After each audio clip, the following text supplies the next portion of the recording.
प्रिय विद्यार्थियों, आज का हम ऑनलाइन व्याख्यान आपके लिए लेकर आए हैं बीए पार्ट फर्स्ट के विद्यार्थियों के लिए, जिसका संबंध है राजस्थान के भूगोल से। और राजस्थान के भूगोल में भी हम पशुपालन के अंतर्गत आज बकरे, बकरियों और ऊंट के बारे में आपसे चर्चा करेंगे। राजस्थान में बकरियों की जो संख्या है ये भारत में सबसे ज़्यादा है।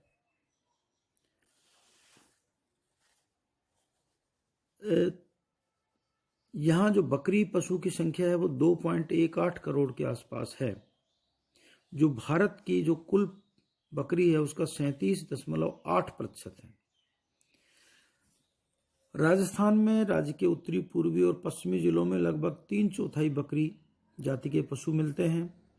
मुख्य बकरी पालक जो जिले हैं उनमें बाड़मेर जो सर्वाधिक बकरी पालक जिला है, जहां राजस्थान की 10.18% बकरियां पाली जाती हैं। जोधपुर में करीब 6.5% राजस्थान की, नागौर में भी 6.5% लगभग, जैसलमेर में 5.25% के आसपास राजस्थान की बकरियां पाली जाती हैं। और इसी तरह से चूरू, बीकानेर, पाली, सीकर इत्यादि में भी बड़ी मात्रा में बकरियां पाली जाती हैं। इनके अलावा सिरोही और अलवर इत्यादि जिलों में भी बकरियां पाली जाती हैं। वैसे बकरी अगर हम देखें तो राजस्थान का शायद ही कोई जिला नहीं है, ये कहना चाहिए, जहां पर बकरी नहीं पाली जाती। और बकरी को एक विशेष संज्ञा दी जाती है गरीब की गाय, क्योंकि गाय दूध प्राप्ति का प्रमुख स्रोत है। लेकिन गरीब व्यक्ति जो गाय का पालन नहीं कर सकता, गाय को खरीदना, गाय का रख रखाव उसके बस का नहीं है, तो ऐसी स्थिति में वह बकरी पाल लेता है और बकरी के द्वारा भी वो अपनी दूध की आपूर्ति कर लेता है। इसलिए बकरी को गरीब की गाय कहा गया। अगर सर्वाधिक दुग्ध देने वाली बकरी की बात करें तो अलवर जिले की जखराणवी नस्ल की जो बकरियां हैं वो राजस्थान में ही नहीं बल्कि पूरे देश में, पूरे भारत में सर्वाधिक दूध देने वाली नस्ल की बकरियां हैं। इनका शरीर सुंदर काला सुडौल होता है और जब ये बकरियां एक रेवड़ के रूप में या पंक्ति के रूप में चलती हैं तो इनकी चाल भी बड़ी मत वाली लगती है। बकरी पालन और यदि पर्यावरण की बात हम करते हैं तो लोग अधिकांश समय ये होती रहती हैं चर्चाएं कि बकरी पालन से पर्यावरण का ह्रास होता है। ऐसा सामान्यतया जो वन विभाग के कर्मचारी हैं और बहुत सारे भूगोलवेत्ताओं के विचार भी इस तरह के हैं। लेकिन विकास अध्ययन संस्थान का ये निष्कर्ष है कि बकरी अपने आप को सबसे गिरे हुए पर्यावरण में भी जीवित रख सकती है। बकरी से भेड़ से अधिक प्रोटीन, दूध और मांस की प्राप्ति होती है। बकरी अरड़ू, खेजड़ी, बोरडी आदि पौधों और पेड़ों को ज़्यादा पसंद करती है। ये भी याद रखने की बात है कि बकरी पर्यावरण के ह्रास का मुख्य कारण नहीं है। इसके लिए बकरी को दोषी ठहराना इस नन्हे पशु से एक तरह से घोर अन्याय करना है, जो कि किसी न किसी तरह से प्रतिकूल पर्यावरण में भी अपने आप को जीवित रख लेती है। हाँ, यह जरूर है कि बकरी जो उपलब्ध झाड़ियाँ हैं उनको खाती है, लेकिन अगर प्राकृतिक दृष्टि से झाड़ियाँ बकरी खाती है तो वापस उनका पुनर्जीवन भी हो जाता है, वो झाड़ी वापस बढ़ जाती है। ये हमें जरूर देखने की बात है कि जितनी ज़्यादा से ज़्यादा पेड़ पौधे विकसित किए जाएंगे उतना इस पशु का विकास अधिक हो सकेगा और ये हमारी अर्थव्यवस्था में महत्वपूर्ण योगदान दे सकेगा। परेशानी यह है कि या तो प्राकृतिक कारणों से या फिर मानव कृत कारणों के द्वारा हमारे यहाँ लगातार झाड़ियों, वृक्षों की कमी आ रही है, जिससे इस पशु को भोजन नहीं मिल पा रहा है। और भोजन की कमी के कारण नहीं मिल पाने के मायने हैं कम मिल पाना। यह अपनी उस गुणवत्ता को नहीं बनाए रखती। बकरी से हमें दूध, खाल, मांस, बाल इत्यादि सभी प्राप्त होते हैं। और जो बकरी है ये संपूर्ण प्रदेश में जो देश की 18% बकरियां पाई जाती हैं, ये हमारी अर्थव्यवस्था का एक बड़ा आधार है। विशेष रूप से पश्चिमी राजस्थान में, राजस्थान की अर्थव्यवस्था, यहाँ के लोगों की जो अर्थव्यवस्था है उसमें बकरी पालन का एक विशेष महत्व है। राज्य में केंद्रीय सहयोग से एक बकरी अनुसंधान केंद्र की स्थापना की गई है, जो मालपुरा टोंक में अविका नगर में स्थापित किया गया है।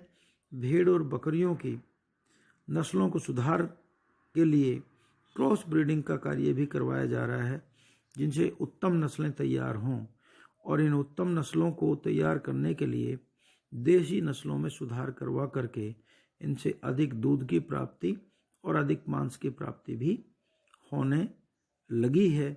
हमारे जो पशुपालक हैं अब धीरे धीरे पढ़ने लगे हैं, जो विभिन्न समाचार माध्यमों से, विशेष रूप से रेडियो पर बकरी पालन से संबंधित जो समाचार आते हैं वह भी वो देखते हैं और विभागीय कार्यक्रमों में भी रुचि लेने लगे हैं, जिससे लगता है कि आने वाले समय में बकरी पालन पर और अधिक ध्यान दिया जाएगा और इसे अधिक विकसित किया जा सकेगा। अब दूसरी बात हम करते हैं ऊंट पालन की। राजस्थान में भारत के कुल ऊंटों का 65% संख्या पाई जाती है। ऊंट एक ऐसा पशु है जो शुष्क जलवायु में आसानी से रह लेता है, कई कई दिन तक बिना पानी पिए रह सकता है। तो ये राजस्थान के मरुस्थलीय क्षेत्र की और अर्धमरुस्थलीय क्षेत्र के लिए बहुत ही अनुकूल पशु है। यह हमारे परिवहन के लिए जहाँ काम में आता है, वहीं ये खेतीबाड़ी के काम में, बोझा ढोने के काम में भी विशेष रूप से आता है। ऊंट आपने देखा होगा, इसके पैर गद्दीदार होते हैं, जो रेतीली मिट्टी में भी आसानी से रखे जा सकते हैं, और इसी कारण से रेगिस्तान के जहाज के तौर पर भी एक बोला जाता है, क्योंकि रेगिस्तान में जहाज जो आमतौर पर समुद्र में काम करता है, वही काम ये ऊंट रेगिस्तान में करता है। इसके द्वारा बोझा ढोया जाता है, इसके साथ गाड़ी बांध करके या फिर इसकी पीठ पर भी लाद करके बोझा ढो सकते हैं।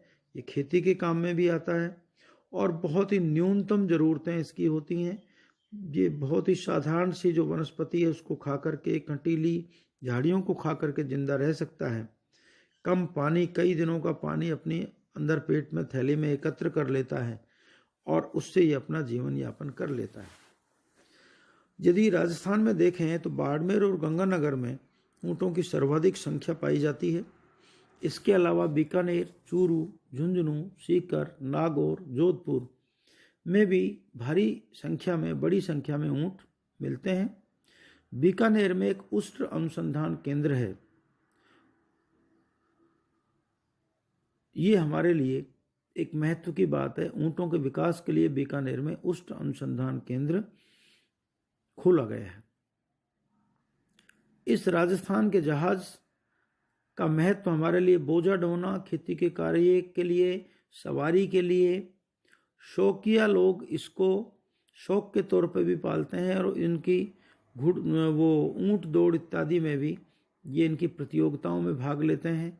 विभिन्न मेलों में इनको दौड़ा करके दिखाया जाता है। बहुत से लोगों ने ऊंटों को प्रशिक्षित करके इनसे नाच नृत्य करवाया जाता है और ये बड़े आकर्षक लगते हैं। इनका जो दूध है वह भी बड़ा गुणकारी होता है। ऊँटनी का दूध पीने के अलावा दवाई के रूप में काम में आता है। इनके जो बाल हैं उनसे नमदे, रस्सियाँ इत्यादि बनाई जाती हैं। ऊँट की खाल से कुप्पे बनाए जाते हैं। इनका उपयोग तेल और घी को रखने में किया जाता है। बीकानेर की जो उस्ता कला है, ये ऊँट की खाल पर ही चित्रकारी होती है, मनमोहक। उस्ता कला बहुत महत्वपूर्ण है, इसलिए भी ऊँट का बड़ा महत्व है। राजस्थान में ऊँट देखें तो इसकी जो नस्लें हैं, इनमें अलवरी, बीकानेरी, कच्छी, जैसलमेरी इत्यादि नस्लें सर्वोत्तम नस्ल मानी जाती हैं। जैसलमेर के पास स्थित जो नाचना है, वहाँ का ऊँट सबसे अच्छा माना जाता है। नाचना का ऊँट दिखने में सुंदर है, बहुत हिम्मत वाला है, तेज दौड़ने वाला है। ये सवारी के लिए सबसे ज़्यादा पसंद किया जाता है। इसके अलावा फलोदी के निकट जो गोमठ है, वहाँ का ऊँट भी सवारी की दृष्टि से बहुत श्रेष्ठ माना जाता है। सैनिक उपयोग की दृष्टि से भी राजस्थान के जो पश्चिमी रेतीली सीमा है, इसमें भी ऊँट का इस्तेमाल बहुत बड़ी संख्या में होता है। यहाँ के जो सैनिक हैं वो ऊँट को सवारी के तौर पर इस्तेमाल करते हैं। तो ऊँट हमारे राजस्थान की अर्थव्यवस्था में एक महत्वपूर्ण भूमिका अदा करता है। साथ में ही ऊँट हमारी जो पश्चिमी सीमा है उस पर हमारी रक्षा करने में हमारी मदद करता है। तो यह पशु हमारे लिए बहुत ही लाभदायक है। हमें इसका रखरखाव करना चाहिए। आज समय क्योंकि कृषि में इसका इस्तेमाल बहुत कम हो गया है, बोझा ढोने में इस्तेमाल कम हो गया है क्योंकि मशीनी युग आ गया है, इसलिए ऊँट का महत्व निरंतर कम होता जा रहा है। लेकिन हमें चाहिए कि हम इस ऊँट की नस्ल को संरक्षित करें और इसके लिए इसकी उपयोगिता को बढ़ाने के लिए सरकारों के स्तर के ऊपर कुछ कार्यक्रम होने चाहिए जिससे हमारा ये पशु उपेक्षित ना हो। आज के इस वीडियो में इतना ही।